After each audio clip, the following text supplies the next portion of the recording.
Welcome to Deep Dive with Dr. D. The entire goal of this podcast is to help you see that you have it within you to do amazing things. We've started the recording. We've got good volume going there. Good? Yeah, here we are. Here we are. Yeah, okay. So I'll get started. Welcome to Deep Dive with Dr. D. And I always do my plug for my book. If you haven't gotten a copy of my book, you can get it locally at Gerald's or Pearl Street Books. And you can get it online wherever you buy books. Amazon, you can get the hard copy. You can get the ebook on Kindle and Apple Books. And then I narrated it. So that was actually a request from a friend. I'm like, oh yeah, why wouldn't I? On Audible. So you can get my book. It's out there. And then please subscribe to the YouTube channel or to my podcast or to my social media, whatever you want to do. And so that's enough about me. Welcome to the show. I've got my good friend... Ooh, wow. My good friend, Kori Winegar. If you follow me at all, you hear me talk about the importance of your circle of influence. And Kori is squarely in there. You know, when I think about the 4 or 5 people I communicate with on a regular basis, this guy's there. And it's been that way for a little while. Yeah. I would, several years now. Yes, very much so. Yeah, and we've known each other for a long time. Yep. I'd say over a decade. Yeah. Because of the coffee shop and everything. The coffee shop, and Yep. then as we'll get into it, we became closer as you changed your relationship with alcohol. That's correct. I remember you and I sat down, Yep. and you were just kind of curious because you saw me on social media, and so. Yeah, So- well, I was kind of following you. I was watching Okay. you. I was Okay. watching you for probably a year and a half, 2 years Okay. ahead of time before I was like, okay, I need Yeah. to take a look at myself. Yeah. Nice. And so that's what kind of made the change or helped me to Yeah. push me Awesome. to that direction. Good. And that's good to hear because that's what I'm all about. I want to just, if I can be a guiding light in any way for someone in life or, you know, whether it's changing their relationship with alcohol or negative behavior to that's good. I like hearing that. Yeah. So introduce yourself. You know, we have some people watching online, but for the recording, for those people who don't know this guy, Kori Winegar, tell us about you. Well, let's see here. I'm married. Yeah. I have a child. Yeah. I'm very much into their life now. Yeah. I'll probably get into that a little bit later here, Sure. but I run a business here in town. It's a family business. It's been around since 1956. My grandfather was the one that first started it, and so I've worked with my grandfather. I milk cows with him. Wow. So that's kind of a cool little thing that I feel I have because there's not a whole lot of people that can say that, you know, I worked with my grandpa. But yeah, there's funny stories of that when he didn't wake up one time for the milking like he was supposed to. And so I had to knock on the door and it's 4 o'clock in the morning and I'm like, what am I to do? And I rode my 3-wheeler down Water Street. And Is that the picture in Winegar's? that was my 3-wheeler. 3-wheeler. Yeah, that was either my first or second 3-wheeler. I rode it so much that I destroyed my first one, and so they had to upgrade me to a new one. But yeah, when I was 8 years old, they gave me a 3-wheeler for Christmas. It was quite the gift. You were dairy farming. I was dairy farming. And if I remember correctly, I've asked you about this. Your family had the last dairy farm in the county. No, we didn't have the last. Okay. But we were we might have been the last that did the bottling. Oh, got it. Of the the actual production of it. Wow. But no, I can't remember. I think it was the Scots out in Thorpe was the very last one that finally left. But yeah, in 1960 there was 100 dairies in Ellensburg. Wow. So and now there's 0. Fascinating. Yeah. So things and that's have just changed the transition, if I use that word, from small farms to large, massive corporations. Yeah, I think it's a combination of a lot of things. Yep. It's one of the things of where, you know, there wasn't much money in farming. It really has to be a passion. Right. It has to be something. And to be honest with you, I think my dad's generation of where they grew up through the Depression era and even my grandfather and all that kind of stuff, they were like, if you can go find a job somewhere else to get some money, go do it. Oh, and so I think it kind of pushed people away from the farming aspect, which then made the farming have to be bigger, which to make money. But you still don't have, you know, you still, even at that point, you're not making very much. Yeah. I mean, these big guys that are out there, they're millions of dollars in debt, equipment and everything else, where people don't really, I mean, go buy a tractor today. Yeah. Go see. Well, my guest next weekend is Andy Rosbach. Yeah, absolutely. Yeah, and he would know exactly. Yeah, and I have conversations with him just about, hay farming and just farming. It's a lot. It is, and dairy farming is just one of those things where, like, it's where I learned my work ethic, because the cows don't take a day off. It's 365, 24/7. Yeah. It really is. Yeah. And so, when we finally stopped dairying in 1996, it was the first Thanksgiving I ever had where I didn't have to go milk cows later in the afternoon, or my dad didn't, or whatever, right? So it was very strange to me, to not have to go and go work or go do something. Like, we didn't have dinner at 1 o'clock or lunch, turkey dinner at 1. We had turkey dinner at 3 or 4. When normally I would have been milking. Yes, totally around it. Yeah. And that's the difference between, I mean, not that hay farmers don't work. Okay. They work their butts off. But dairy farmers and, that kind of stuff, you're doing it every day. Yeah. It's just, and my grandfather. All year long. And my grandfather went to work as a dairyman, and he worked for 3.5 years straight without a day off. So when people come to me and say, oh, I've been working 40 hours this week, and I'm just like, okay. Yeah. But anyway, so back to kind of where we are. That's kind of where my roots are, definitely in the farming stuff. We did sell the cows in 1996 for just reasons that we needed to. Just, there's just a lot of different stuff that went on. My dad wasn't the Sue Happy type of guy. And unfortunately, he did an upgrade that kind of hurt our herd. Okay. And he could have, and it wasn't him. It was the people that put the equipment in. But then from there, we were just like, plus we were just right in the middle of town. Town was growing at that point. Yeah. We used to be the countryside of West 15. I bet you were. We're not so much anymore, and so that's kind of where that transition changed.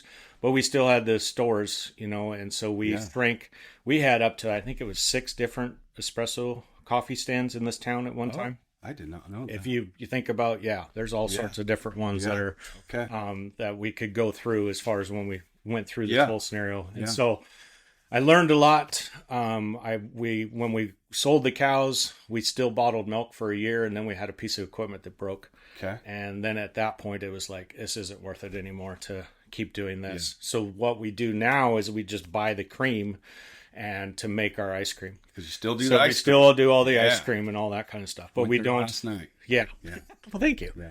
Oh, yeah. So anyway, we kind of did that. We did the transition. Talk about the coffee. How did coffee come into play? Well, it was pretty simple in some aspects. It was a mathematical equation where this little company called Starbucks was just getting going back in 1991. We were starting to do the ice cream at that point too. So we're like, well, let's throw this coffee thing in, because people were yelling at us for $3 a gallon of milk. But you take, a cup like this, and you put a shot of coffee and a shot of chocolate in it, and you could sell it for $3.50 all day, and nobody complained. And it didn't take very long. We have a dairy, we have milk. And whose idea was that? It was my dad's to begin with. That's cool. To really say, okay, let's go. I always enjoyed seeing your dad. Oh yeah, yeah. Well, everybody did. Yeah. So then coffee came in. Coffee came in. The ice cream came in. Yeah. My sister was coming back from college and wanted to come back to the company, and my dad was like, okay. I was just graduating from high school, and I didn't really want to go to college. I attempted, but I didn't succeed. And so then at that point, it was just like, let's grow. So we started growing the retail locations. And then once we sold the cows, we shrank again. And then we just kind of had to find our ways. We had to switch gears and understand that we weren't farmers anymore. That really, or we still are, but our farm is now to some extent the world. Well, I wasn't debated on the cows anymore. I'm debated. You still have a production facility, but it's producing different things. Exactly. Because you guys make nearly all your own baked goods. Yep, we do. Breakfast sandwiches. Yep. Breakfast burritos. Yep. Pastries. Ice cream, of course, pastries. You guys make all that. I don't think people realize that you do that. No, I don't. We haven't done a good job with that by any means. Well, you've done a good job with it, but not with letting people know that that's homemade. Yeah. It's literally made right here in Ellensburg. Yeah, absolutely. That's pretty cool. Yeah. I've always been impressed with that ability that I've learned for Weinegers. You guys have adapted with the times. Right? Yeah, well, we've had to. Yeah. We wouldn't be around today if we were still milking cows. I mean, that's just kind of where it is. That's and pretty so wild. it's been an interesting roller coaster ride. And Yeah. so when we went to the 7th and Main location, which is where the porch is. which is That's where I started going to Winegars. Yep. Yeah. So that was kind of the one that we condensed everything to and just kind of focused on there. Okay. And then it took us about probably 4 or 5 years before we're like, okay, well, we need another location. And that was Alder Street. And that's the one on University and Alder. Yep. Okay. So Yep. that was so. And then we went from there. So when we went to University and Alder, Yep. then at that time, Ken was the owner, Mm-hmm. and then he got to a point where he was like, you know what, I'm ready to retire. I'm going to go ahead and sell and do all this kind of stuff. And so I'm like, okay. Well, when you sell, being I was leasing the place, a lot of times depending on who you lease it or who you sell it to, that person may or may not want us. Right. Well, that put a little bit of fear in me. So that's when I knew that Gerald's used to have a dirt lot next to him, and Rolf and I were building this great relationship as well. And so I went and talked to Rolf and said, hey, what are you doing with the dirt? So that was your idea. Yeah. I was like, where would you be up to selling the dirt to me? And he's like, well, I'm not going to sell the dirt to you, but I'll build you a building. Wow. And I was like, okay. And that's a pretty unique kind of setup there with Gerald's. And people that don't know, in Ellensburg, we call it the Gerald's location. But Winegar's is one half of the building, and Gerald's, which is now they sell office supplies. They do a lot more than that. You can buy records, used records, and new records in there. Anyway, that's a different story. Ralph has adapted. So you have this retail store on one side, and literally you walk, there's a door that opens, and you go right into Winegar's. Yep. That's it's cool. Yeah, it's kind of cool because we're both third generation owners. Oh, that too. So Gerald's kind has of its own mesh history. Yes, it does. Yeah. Yeah, and I think they were I want to say it's 1949, but I could be wrong. But I think but they used to be a soda jerk type of place. They used to be like a restaurant, coffee, or not coffee, but an ice cream type of shop and everything, like way back when. Right? When the main drag was coming. This was the highway. Yeah, it was the highway. So that's where it was. So anyway, so that's kind of been the transition from there. It took us 2 years to get the Gerald's location built, and that was 10 years ago. Yeah. To finally open the doors. So super cool. Yeah. And this is what I like about doing this is we learn and kind of go in these different segues. So local business owner, long time, decades and decades of history with your family here, married. Yep. And Curtis, your son, who's now in 10th? 11th? 10th grade. Yeah, he's a year ahead of my grandson, Yep. Anthony. And I've always really admired you for your role as a father. I think I've said that to you, but I want the world to hear it. For me, that's been my most important role in life. Now it's a grandfather, but I watch dads, and I just recently saw him driving. This guy's driving now, but I was in getting my coffee, and he's driving, and just you're raising a good young man. You're doing good. Thank you. You and your wife. Yeah. Okay, so let's dive into a question. Okay. All right. Sounds good. So thank you for all that great info about you. Again, I'm a Winegar's cheerleader. I love Winegar's. I go there every day. I just brought the family there last night. Alark won his first football game. So the question's usually, do you want to go to Winegar's? And he said yes. So, and it was busy. It was good. Lots of ice cream. So there you go. You're a husband, father, and business owner, as we all just learned. How did your decision to stop drinking shift the way you show up in those roles? Well, I think the first piece would be is like you become present, and like you're really, it's an interesting process to go through, because when I first made the decision, I was trying to figure out why was I even drinking the way I was. What was I doing? What was the point of this? And I felt like I had an issue and that I needed to get it resolved and all of that. And so that's why I tackled it and I went after it. I went after it in an unconditional way because I was ashamed. I felt terrible about that, what I was doing to myself, how I was treating, my family and stuff. I wasn't bad. I wasn't like a abusive type of person, but I wasn't present. And I think that's the part that I realized the most, as far as how much I wasn't present that I needed to be, especially with my wife and my son and how I wanted to be there. And, I think it's a transition that you go through to finally, okay, I'm going to tackle this thing. And I tackled it and I got it. And now where's the difference is, before, I have much greater patience than I ever used to. I had to work on that. Yeah. I didn't always. Sure. And so I had to learn what that meant as far as what does the word patience mean, and what is the point of where, there's so many times when you were drinking or when I was drinking, I would say something that because I didn't have that patience filter. Yeah. And so then all of a sudden you'd blow it up into something that's much greater than it should have been, and it didn't need to be. And that was at all facets of my life, right? That was at the business world, that was over, that was at home front, that was, raising the son, all these kind of things. So I think it's just a matter of me, once I made that change, I just became present. I was able to really comprehend what was going on. I could take a step back instead of just lunging. I mean, I'm one of those guys that I'm pretty driven in what I do and how I go. And I think a lot of us that are driven and that kind of stuff, I think alcohol and that kind of is a huge piece of our life because we use it to slow us down. I mean, if you really think about it, that's what we're using it for, because we're ready to keep going and going and going and going, and we want it done and we want it done. And so when that doesn't happen, then that gets frustrating.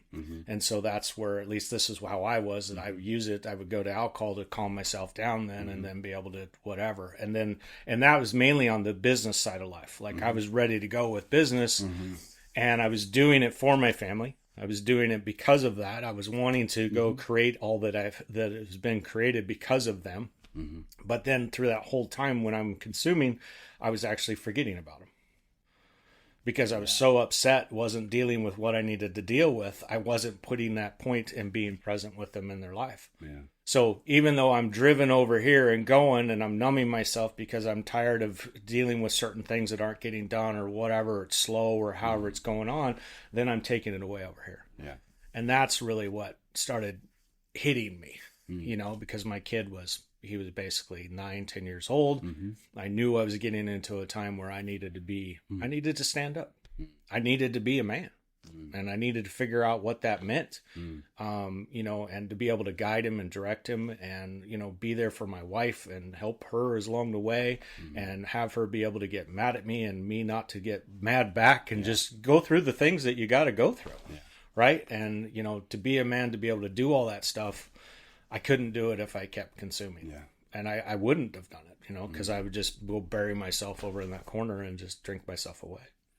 Yeah, that's interesting. I like that you talk about the patience thing, because life is life, right? Yep. And having the ability to be able to pause is really important, so that we don't say stupid shit is one way I look at it, right? Yep. Don't say things that then we have to apologize for, or we regretted saying. Right. I don't miss that at all. No. And I think that's a really good thing to recognize. Because it snowballs. Oh, yeah. Right? Yeah. Because you say it one time, then all of a sudden, I'm so sorry. And then you say it again. Oh, gosh. And it's a different time, or it's something else. And then the next thing you know. And the other part about that is that then these are the stories that I'm telling myself, right? And so it's like this revolving door of this ball that's going down, but it's always coming back in my face, and it's always because of me. It's always because of the choices that I'm making. And so that's really where I, once I stopped it, figured out what the heck was the reason behind the whole consumption. Because that was one of the things when Mark told me the first time, he said, and I've said this to you before, but he says, alcohol wasn't your problem. Alcohol is your solution. Yeah. Yep. And I was like, a solution? Right. Yeah. Well, I like to solve things. So what is the solution? Yeah. He says, exactly. That's what we've got to go figure out. Yeah. And I was like, well, I'm in. So let's go do this. So you if I use the term unconventional or non-traditional, you've kind of forged your own path. And I always love hearing that. And that's something I've admired about you. So what does that look like for you? When changing your relationship, because you don't drink at all, right? I don't drink at all. No, it's not on my repertoire, but I think the big difference is I'm not afraid of it. Yeah. See, I'm not afraid I could sit down and have a drink right now if I needed to. but I don't have the comprehension of why do I need it. Yeah. What good does it do me anymore? Yeah. Like that's the difference of it of other type of places. Nothing against them. They all work, and I don't care. Whatever happens, however you need to do it, that's what my mantra is. Yeah. If you feel you got an issue, I don't care how you go get it resolved, but go get it resolved and quit lying to yourself. Yeah. You know? Yeah. And so that's the whole piece of it. But for me, I'm not afraid of it, which gives me the confidence. You know, I'm around beer, I'm around alcohol, I'm around all that type of stuff. I'm so grateful for my father for scaring the shit out of me, pardon my French, but scaring the crap out of me for drugs. Okay. When I was 14. It's kind of a funny conversation or a funny story that I could share if you want me to. Sure. But, we always had pizza Friday night. Okay. You know, I'll never forget this the whole time that at least my brain's working. Great. Yeah. But there was one, so we're driving down the road and my dad finally talks to me. I think I'm in 8th grade, 9th grade, somewhere around in there. And he was saying to me, he's like, son, he goes, I just want you to know that, you know, you're coming into the world now where, you know, drugs are going to be a part of you. You know, alcohol is going to start showing up in your life a little bit. You know, I know what's going on. And he says, I'm not a good representation of alcohol. That's what my dad said. He goes, you've seen me drink. I'm out there on the golf course. I'm having drinks and all that kind of stuff. But I said, but if I ever catch you doing drugs, I'll beat the living shit out of you.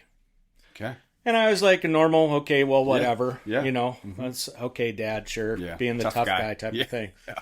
Well, it was 3 days later, I was milking with them. Okay. So I'm and the cows were on the side this way and 3 on the side. Okay. Okay. And so we go off to the side and a cow, we're putting the milker on and a cow kicks the milker off. And that kind of irritates him, whatever. So he stands underneath there and holds it a little bit, and pretty soon she hits him in the wrist there. And so he grabs we call it a hook, and it used to kind of go up in here and then go on the cow's back. And so if they kick, it would kind of pull them down, so it could prevent them from kicking. So we put the hook on, and pretty soon she kicks again, and the hook falls off. And so then he makes it a little tighter, throws it back on there. And this time then she kicks again, and it falls off and hits him in the head. Oh, God. Well, this pissed him off. Okay. And he reared back, and he hit her right in the stomach and dropped the cow right to the ground. Wow. Knocked their air out of the cow. Wow. And I was just like, well, I don't know if my dad's serious about beating the shit out of me, but I'm not going to take the risk. Because he just knocked a 1,500-pound cow to the ground. And I'm like, okay.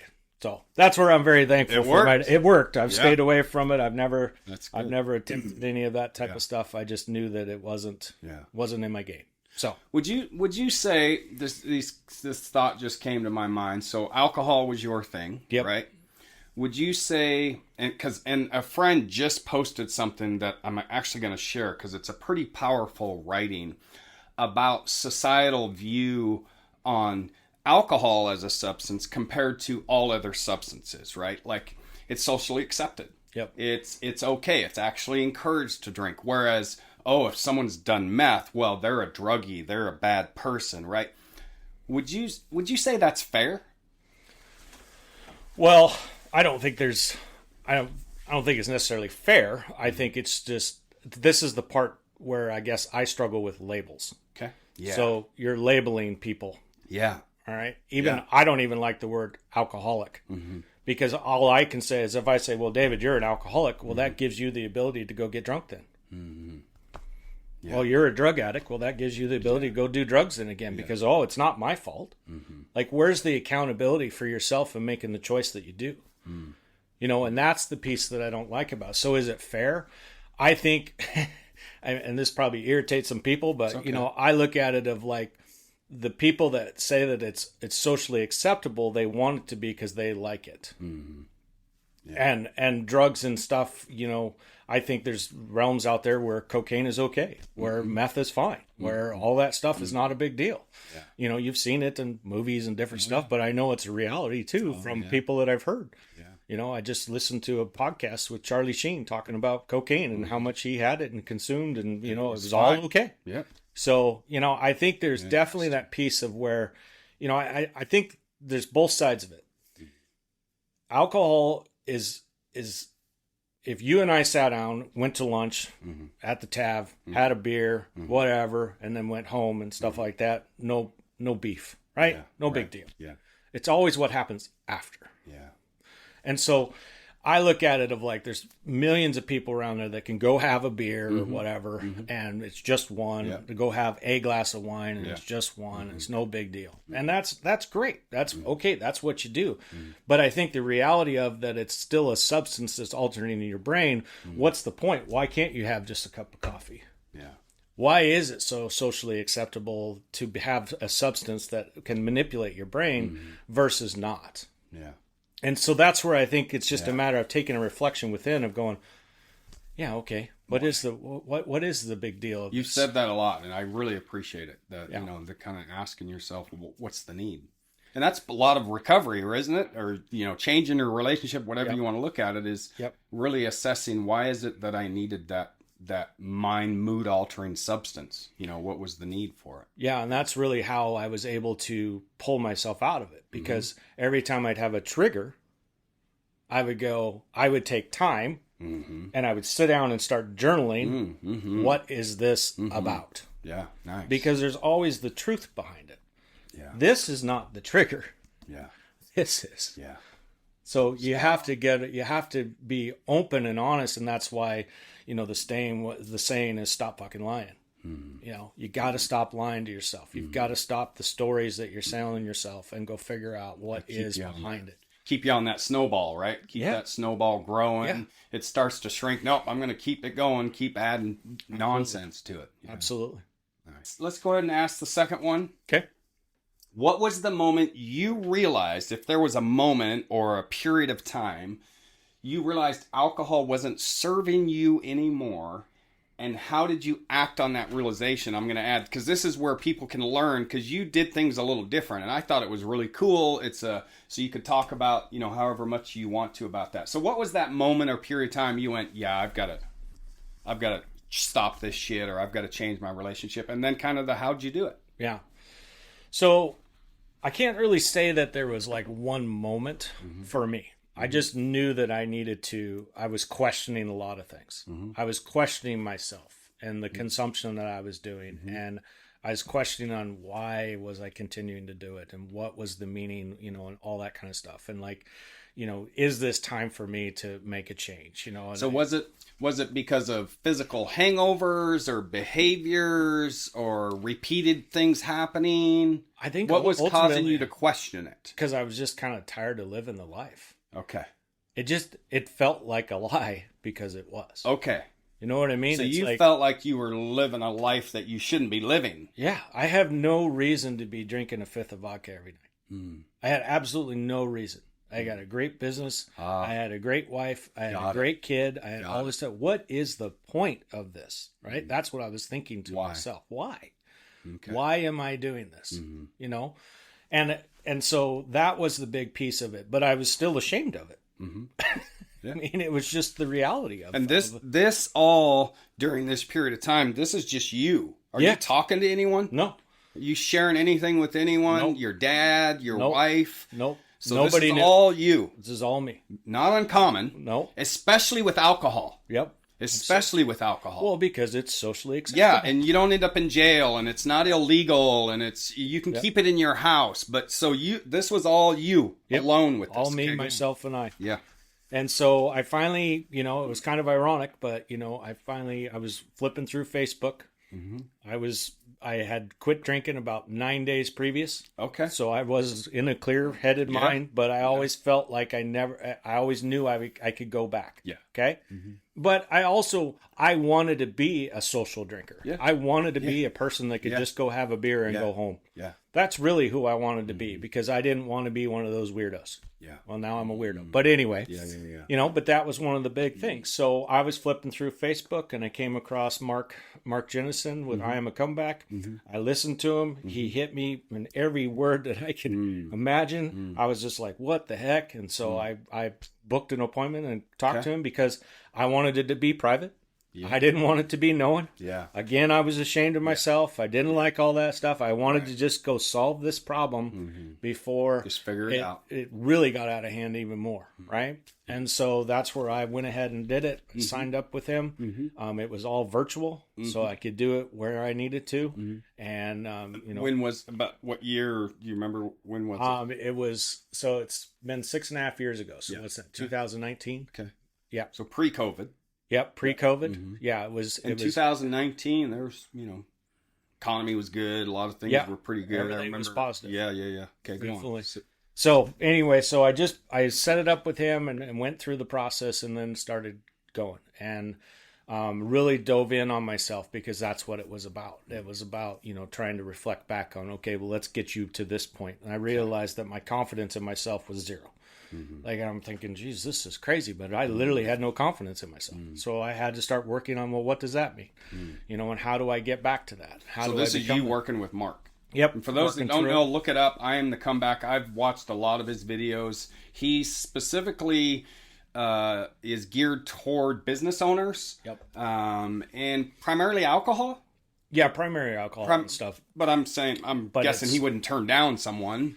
No, but he's not going to turn down anybody. But it's primarily it's driven people because he's one of the most driven persons I've ever seen. He is. If you watch his videos, you're like, whoa, this guy's a lot. But he's driven. Awesome. He's in your face, kind of.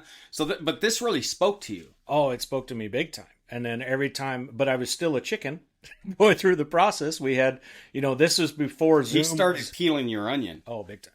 Yeah. Because that was massively.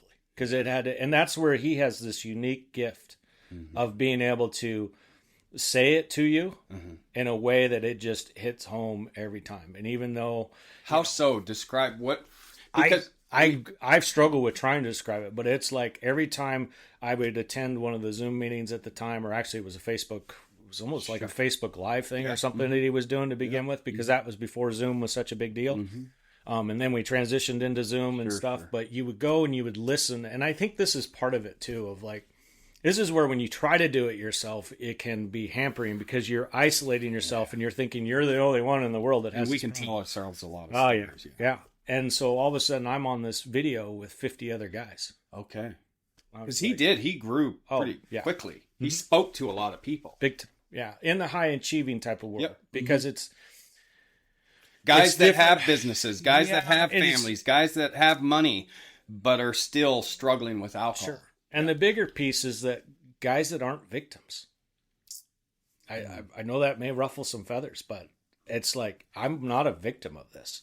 I created this myself. I'm holding myself accountable. So you're not talking about a victim of abuse or something, but you're saying guys that say, yeah, I know I've done this and I need to address it. Exactly. That's good. Yeah. And so that's really where it came for me, of really being able to. So he would speak to me and all that kind of stuff. But I was in the program for 4 months before I told my wife. Really? Yeah. Wow. I shouldn't be surprised, but wow. So isn't that interesting? In fact, did you tell anyone? No, because I still was, like I said, I had to grow through it. Do you think you were struggling with whether you were going to return to drinking?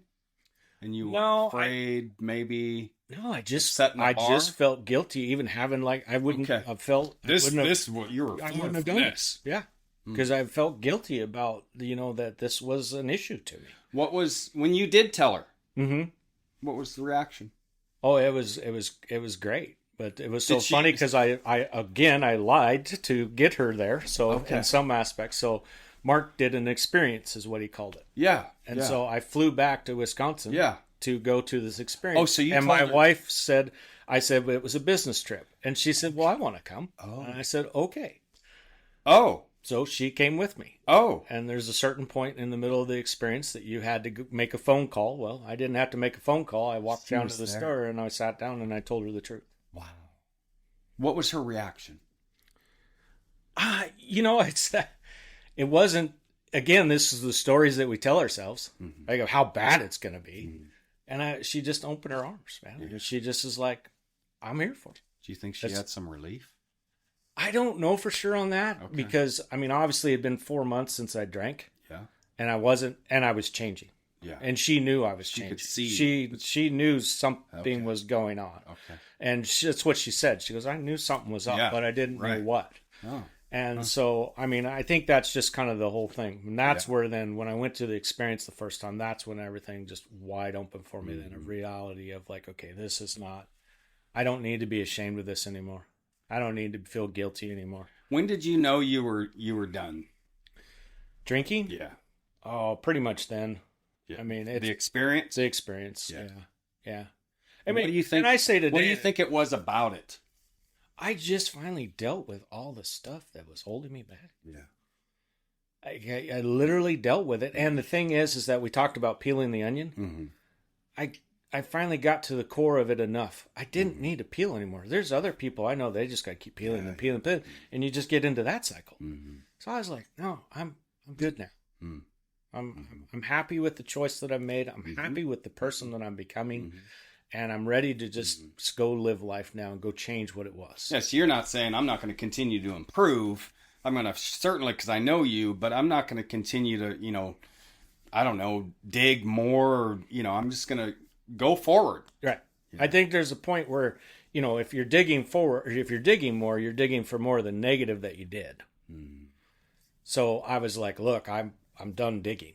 Yeah. I can't do anything about the past. I've heard you say this many times. Nothing we can do about the past. We can only do about what we do today for and so that's where I went to. I just like, nope, I'm going to go on and carry on now.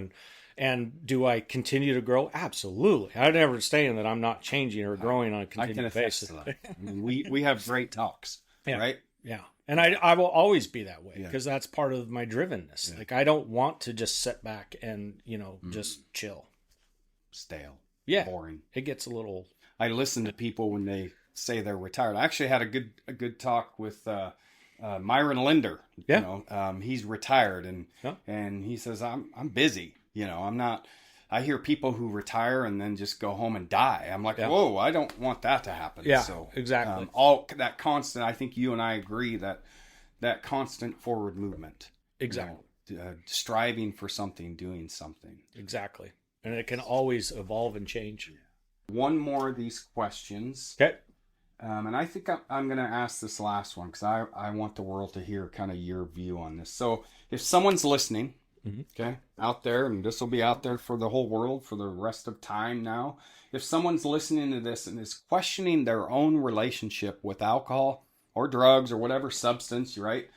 What piece of encouragement or wisdom would you want to offer them? This is your time to use the bully pulpit, right? Sure.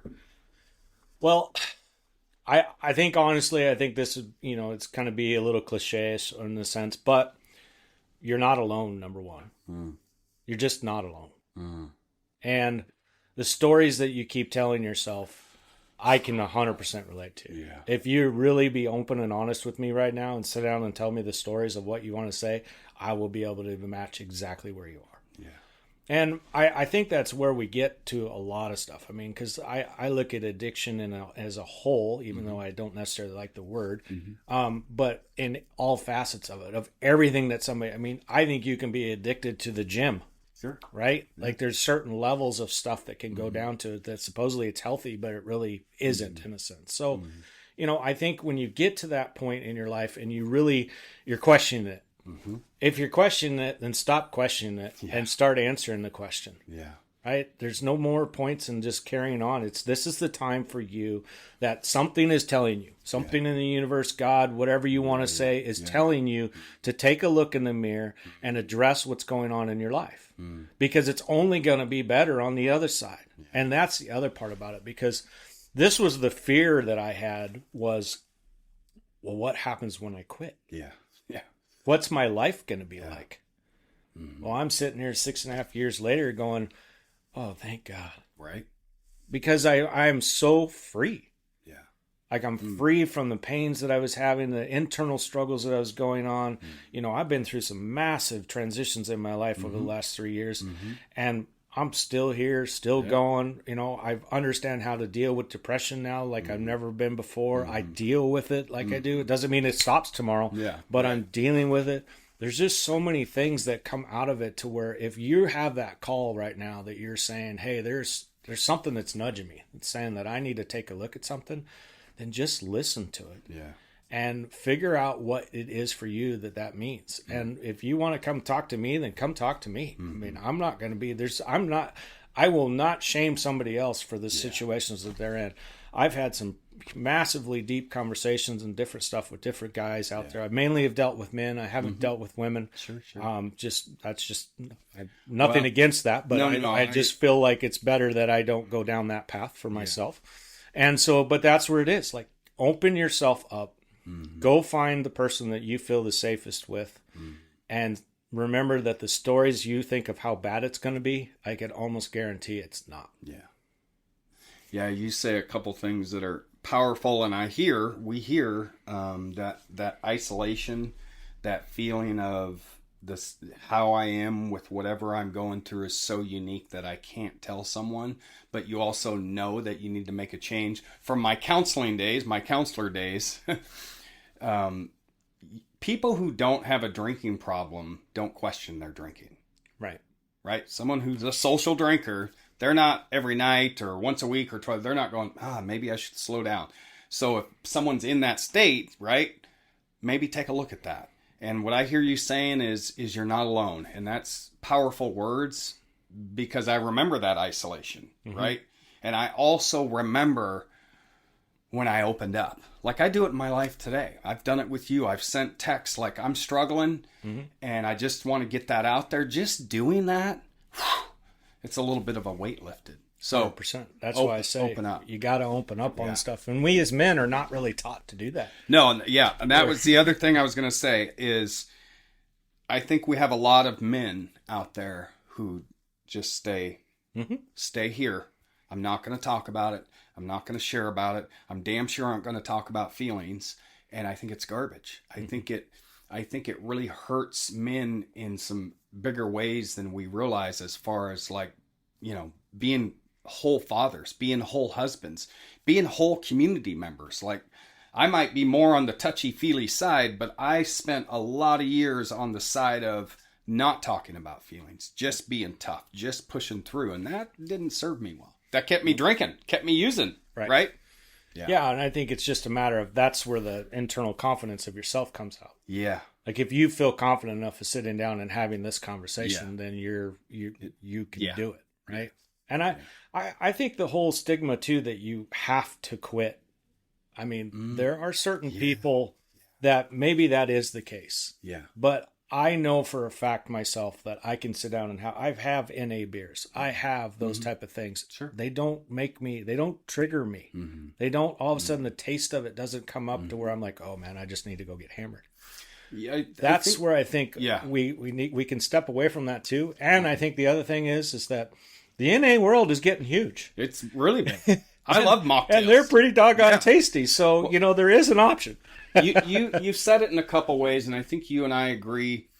For me, I don't feel like I'm fighting a battle. I don't feel like I'm in a war against my addiction, my disease, right? And I put that in, this is just me, that like, I love my life. I enjoy living my life. I call myself a person in recovery, but I also don't use and it's not just about stigmatizing language. It's about words. Words matter, especially the ones we're telling ourselves. So personally, in the realm of the world, I don't describe myself as an addict or an alcoholic. And it's not a hit on my friends who choose to do that. But for me, I'm a human living in the world, right? And I'm moving forward. Now, if I choose to go to a 12-step group and in that realm, I might do it there. But outside of that, I don't. Yep. I use positive language. I don't keep myself separated from the rest of the world by keeping myself in this box. Right. Me versus them. Yep. Right? Like, certainly, you and I could share stories about when we drank and the stupid shit we did that maybe others would go, God, that was dumb. Why would you do that? And they can't relate to that. I think there is some power to that. But does that make sense? Yeah, like totally. I'm a human. I'm a neighbor to my neighbor. We're all in this together. But I don't feel like I'm fighting a war against some internal demon that could just come out at any time. No, I'm gone. So far removed from that. Yeah, and that's really where I guess where I struggle with the word recovery to some extent. When are we done recovering? when it's like, if and I've struggled with this too, with it being called a disease too, because I'm I agree with that. Yeah. Disease can happen from over consuming. There's no doubt. Yeah. But I still look at it as a choice that I picked up the booze. Now, if we're in the middle of it, like we've talked about before, different story. 10 beers into it, it's probably a little harder to say, no, I'm not going to have another. Yeah. But, and is something growing? I look at a disease that something is kind of growing into me or created within inside of me and stuff. Mm-hmm. And so I just look at that as different too, of like, no, I'm doing this. Yeah. I'm making the choice to do this. I'm holding this is what I'm doing. So that piece of it is definitely there. And so I look at all those words. That's why I say I don't like labels. Sure. I don't want to be a part of them, because you are still a human. You're still David. Yeah. You're not David, the guy in recovery. Mm-hmm. You're David. Mm-hmm. You're person. Dr. David. Yeah. And we'll shift gears, and I'm going to close this up with your opportunity if you thought of one to ask me a question or two. But this conversation, my view on the word powerlessness, and you and I have talked about this, I think, but so prior to me having any knowledge, right? Prior to me having counseling or treatment or reading anything about how to change my relationship with substances, and I was in active use, that was pretty powerless. I didn't know any different. My view is the second that I got some knowledge that I could do things different, I got my power back. That's what it's about. I'm no longer powerless. I'm not powerless over the world or powerless. No, I have a say and I have a choice, right, in my life and how it goes moving forward. And I think you and I agree on that realm, right? Yep. Yeah. Absolutely. I do not believe that you're powerless to this at all. No. Like in the middle of use. Yeah. Okay, sure. I could see that you are weakened. Yeah. But you still have the power to make the choice to have a beer. You still even, you're the parts that I remember about drinking, one beer doesn't make it all of a sudden where I'm just completely loaded, right? So I still have the choice to say, no, I'm not going to do it. So again, if you're using that substance, if that is more important, that you have to have that. There's a reason behind that. Yeah. It's that's the piece that I think we all forget about. There's really an internal mental type of thing that's behind that is giving you that reason of why you need that substance to be able to alter you so that you can feel okay. Yeah. Well, don't you just want to feel okay? Yeah. So powerless, definitely. Or feel not okay and deal with it. Yeah. Yeah. But walk through it. Walk through it. Yeah. Feel okay about walking through it. This is a big thing. Talk about being powerful. Yeah. You get some of the most heavy stuff going into it, and you're taking every day and stepping and stepping and stepping. And one day maybe a little bit bigger step. And I don't necessarily think I ever go backwards. I just stop. And then it's like, okay, now I got to get going again. Yeah. But I'm not going backwards. I just stop for the time being. And maybe I'm sitting there for a day or two.